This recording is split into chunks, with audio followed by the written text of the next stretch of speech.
गरीबों की सम्मान में फिर से करम फाउंडेशन मैदान में है।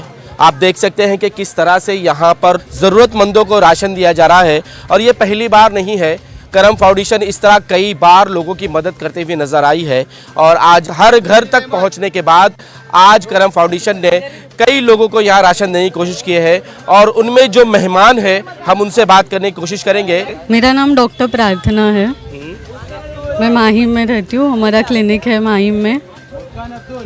सरकार ये बार बार कहती है कि हम हर एक को 5 किलो राशन देते हैं, लेकिन राशन सिर्फ उन्हीं को मिलता है जिनके पास राशन कार्ड होता है। लेकिन जो सड़कों पर अपना घर बनाकर रहते हैं, जिनके पास राशन कार्ड नहीं होता, जो वाकई मजबूर होते हैं, उन तक राशन नहीं पहुंचता और वहां तक इस जैसी संस्था जो है उनके घरों तक जाती है और राशन जमा करके उनका नाम लाकर यहाँ पे उन्हें देती है। क्या कहना चाहेंगे इस पर?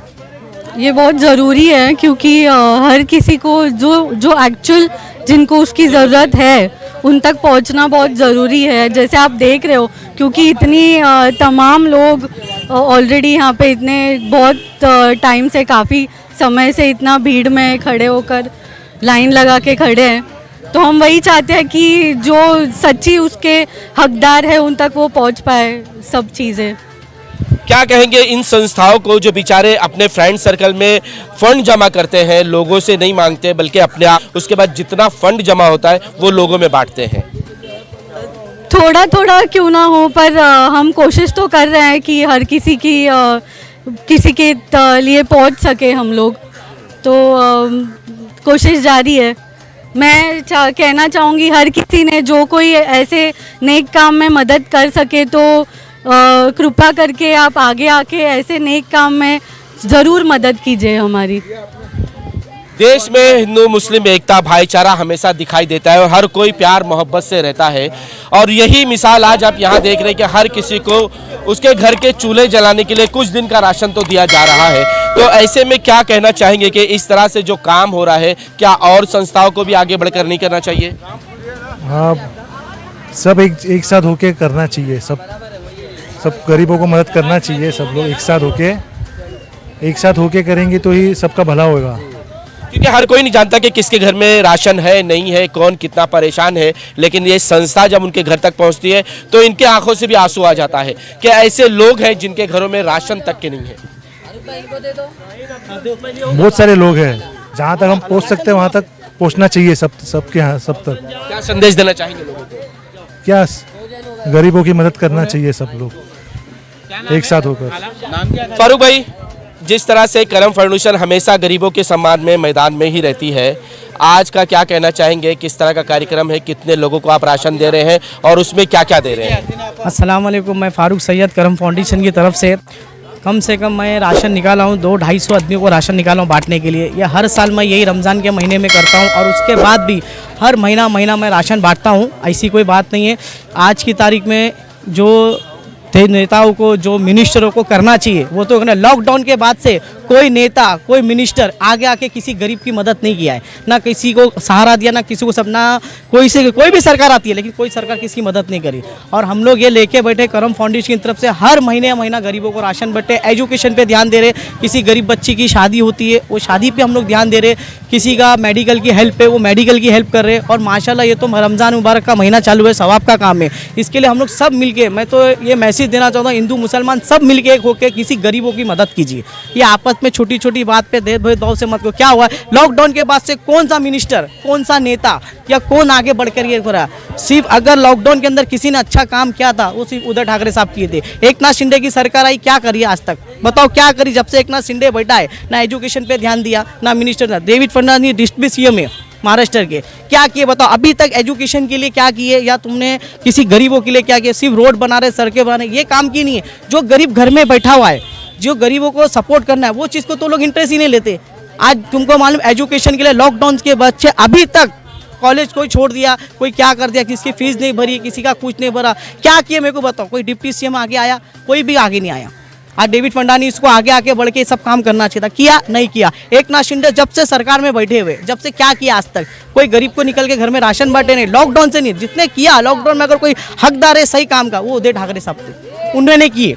क्योंकि लॉकडाउन के अंदर उन्हें भले से 2.5 साल, अगर 5 साल पूरा बैठते ना तो शायद महाराष्ट्र के अंदर जो मुसलमान हिंदुओं की जो तकलीफ है ना वो दूर कर देते थे। फारूक भाई, सरकार इस वक्त फडणवीस साहब की है और कहीं ऐसा न हो कि आप जो काम करें इसे भी रोक दिया जाए, क्योंकि अच्छे काम पे रुकावट आ जाती है। वो तो उन लोग का काम ही चल रहा है ना, वो तो उन लोग का काम ही है, जो अच्छा काम करेंगे उनको तो रोकना ही है।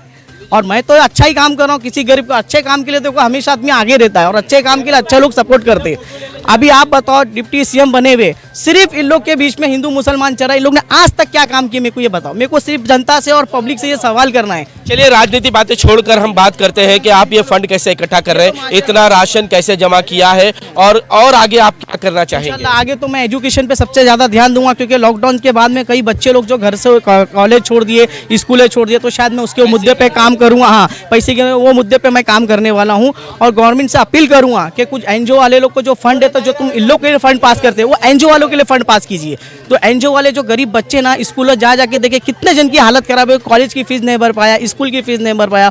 और इंशाल्लाह राशन का मुद्दा तो ऐसा कि कई जगह तो आप इतने सारे मेरे पास देखो आके बैठे सब, क्यों? ये गरीब लोग है। अगर इनको हम लोग एनजीओ वाले लोग नहीं पूछेंगे तो कौन पूछेगा? कौन सी सरकार पूछेगी? आज हमारे ये शेखर भाई है, माशाल्लाह इनके जो अब्बा थे आज मार्केट के अंदर इतना अच्छा काम करके गए, आज उनके जगह देखो उनके बेटे आके आज हमको सपोर्ट किए।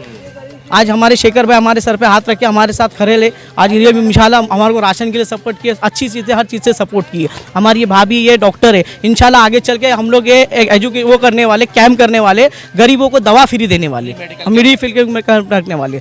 तो ये सब चीज़ मुद्दे पर हम लोग काम कर रहे हैं और काम करते ही रहेंगे, मुद्दा हम लोग छोड़ने वाले नहीं है, क्योंकि कोई बड़ा तो आगे बढ़ रहा नहीं है, कम से कम हम लोग एनजीओ वाले तो आगे बढ़ के करेंगे काम।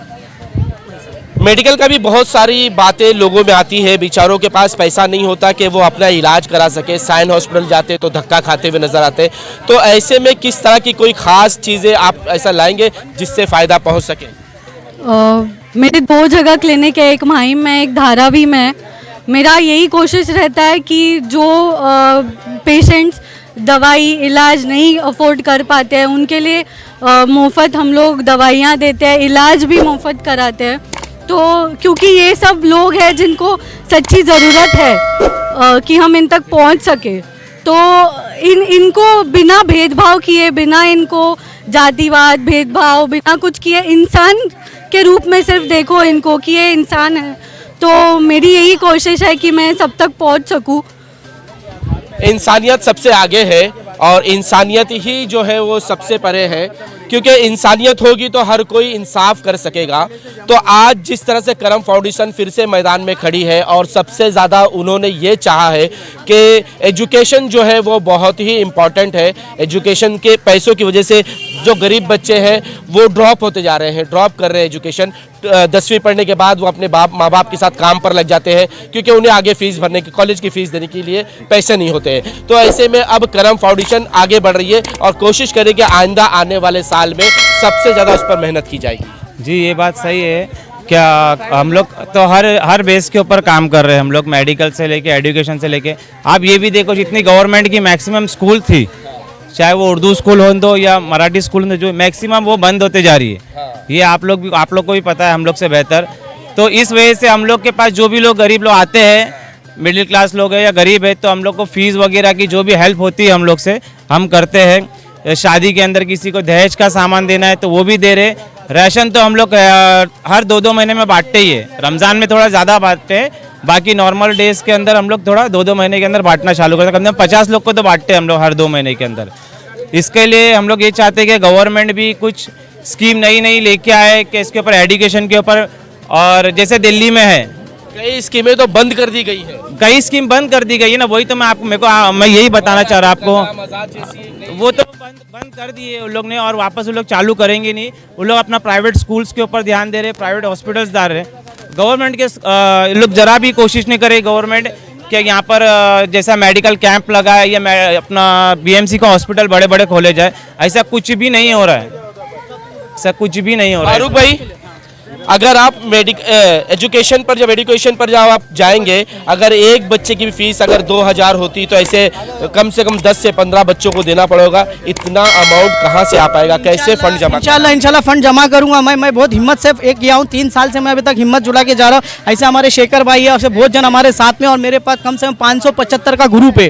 ये ग्रुप वाले लोग सब मिलकर मेरे को फोन करते हैं इन्वेस्ट। मैं इंशाल्लाह उन लोग की मदद करूंगा और ये इंशाल्लाह मैं एजुकेशन पे काम करूंगा। जून और जुलाई के अंदर एजुकेशन पे बड़ा काम करूंगा। कोई गवर्नमेंट या कोई नेता या हमको फंड देवे या नहीं देवे, लेकिन इंशाल्लाह हम लोग काम करते ही चलेंगे। ये सर मेडिकल में एक बार जो है गवर्नमेंट और हॉस्पिटल जो है वो कम कर देती है, फीसें कम होती हैं, लेकिन एजुकेशन को लेकर जिस तरह से फीस के मामले होते हैं, बच्चों के स्कॉलरशिप के लिए होते हैं, फीस की बात के साथ साथ में जो बुक्स